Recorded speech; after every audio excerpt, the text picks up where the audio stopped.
ख्याल करो, मनुष्य के जीवन में प्रत्येक 7 वर्ष के बाद क्रांति का क्षण होता है।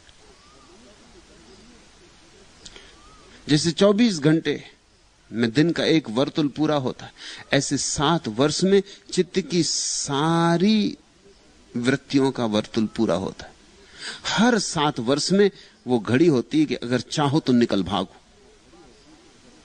हर 7 वर्ष में एक बार द्वार खुलता है। 7 साल का जब बच्चा होता है तब द्वार खुलता है, फिर 14 साल का होता है तब द्वार खुलता है, फिर 21 साल का होता है तब द्वार खुलता है। हर 7 वर्ष में एक बार द्वार खुलता है। और अगर चूक गए तो फिर 7 साल के लिए गहरी नींद हो जाती है।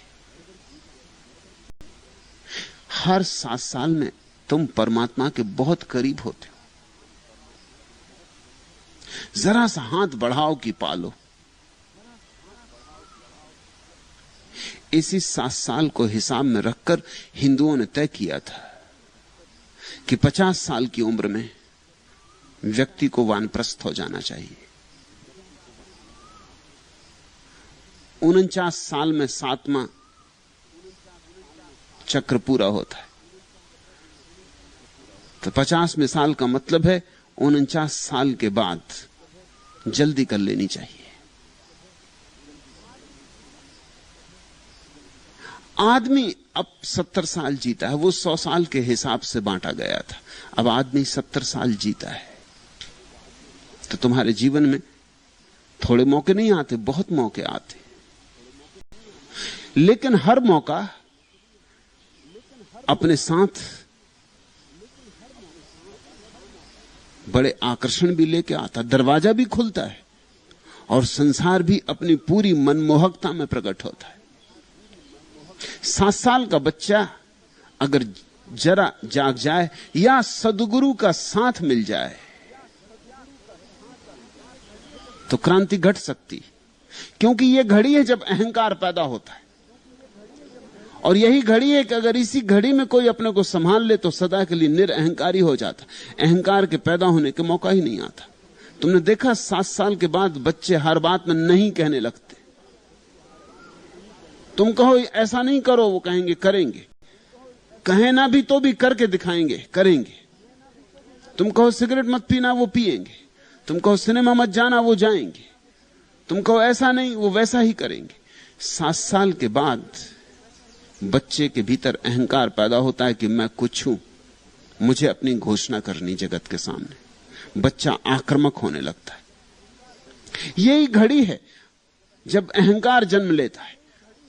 और जब अहंकार जन्म लेता है, उसी का दूसरा पहलू है, अगर संयोग मिल जाए, सौभाग्य हो, सामर्थ हो, प्रतिभा हो, तो आदमी निरअहंकार में सरक जा सकता है। यह ख्याल रखना,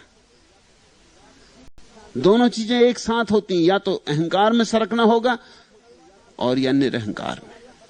या तो दरवाजे से बाहर निकल जाओ या दरवाजा बंद कर दो, दरवाजे के विपरीत चल पड़ो।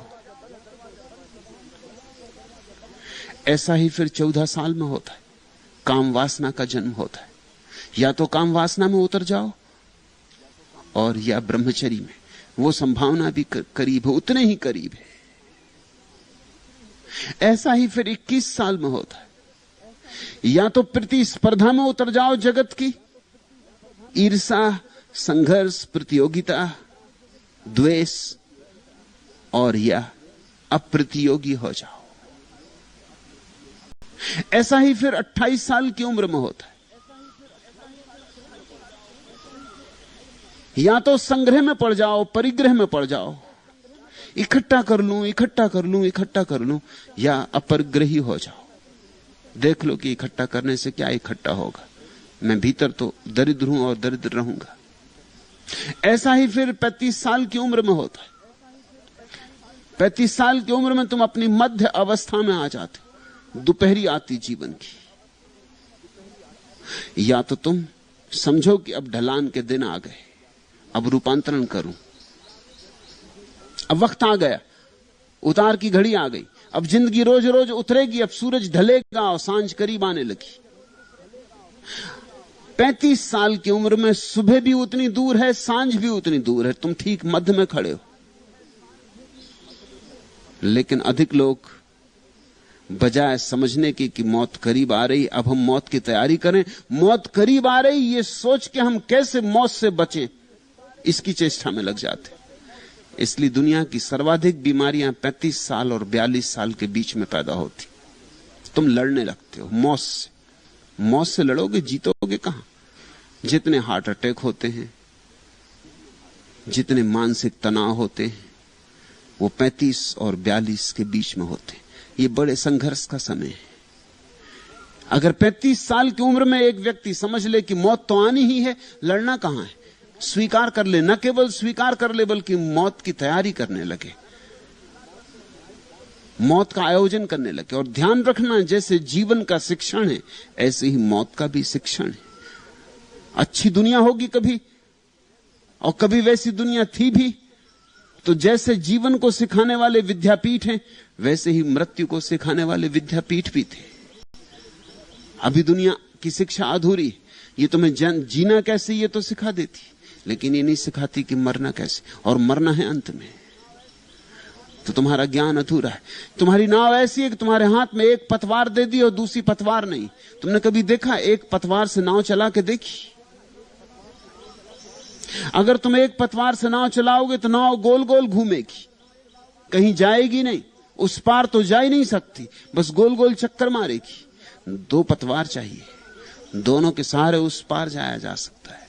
लोगों को जीवन की शिक्षा तुम दे देते हो, बस नाव उनकी गोल गोल घूमने लगती, वो जीवन के चक्कर में पड़ जाते। संसार का अर्थ होता है चक्कर में पड़ जाना। 35 साल की उम्र में मौका है, फिर द्वार खुलता है एक घड़ी को,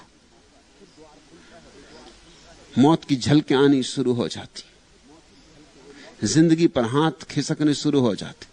भय के कारण लोग जोर से पकड़ने लगते हैं जिंदगी को। जोर से पकड़ोगे तो बुरी तरह हारोगे, टूटोगे। अपने मौज से छोड़ दो, कोई तुम्हें तोड़ने वाला नहीं, समझ के छोड़ दो। और 42 साल की उम्र में काम वासना क्षीण होने लगती है। जैसे 14 साल की उम्र में काम वासना पैदा होती है, वैसे 42 साल की उम्र में काम वासना क्षीण होती। ये प्राकृतिक क्रम है। लेकिन आदमी परेशान हो जाता है 42 साल में, जब वो पाता है काम वासना क्षीण होने लगी, और वही तो उसकी जिंदगी रही अब तक। तो चला चिकित्सकों के पास, चला डॉक्टरों के पास, हकीमों के पास। तुमने दीवालों पर जो पोस्टर लगे देखे, शक्ति बढ़ाने के उपाय, गुप्त रोगों को दूर करने के उपाय, अगर तुम उन डॉक्टरों के पास जाकर देखो तो तुम हैरान होगे। उनके पास तुम जो लोग पाओगे वो 42 साल की उम्र के करीब के लोग पाओगे उनके बैठक खाने में, जो तुम्हें बैठे मिलेंगे। क्योंकि काम वासना क्षीण हो रही, शरीर से ऊर्जा जा रही है। वो चाहते हैं कि कोई चमत्कार हो जाए, कोई जड़ी बूटी मिल जाए, कोई औषधि मिल जाए।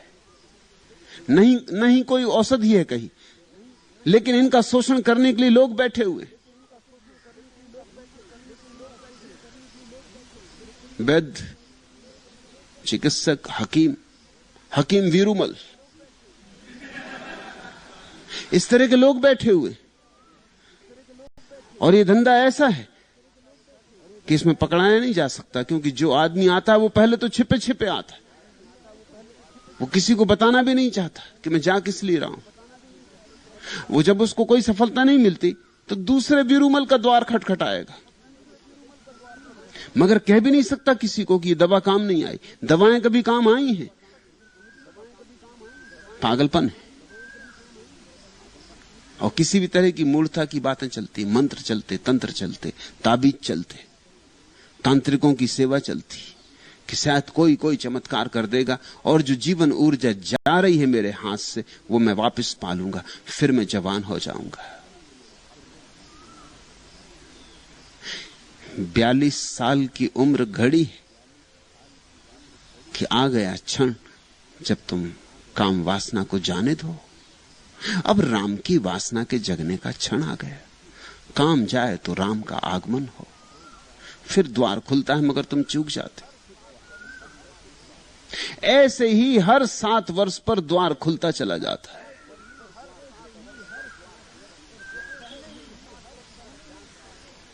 जो पहले ही 7 वर्ष पर जाग गया वो अपूर्व प्रतिभा का धनी रहा होगा।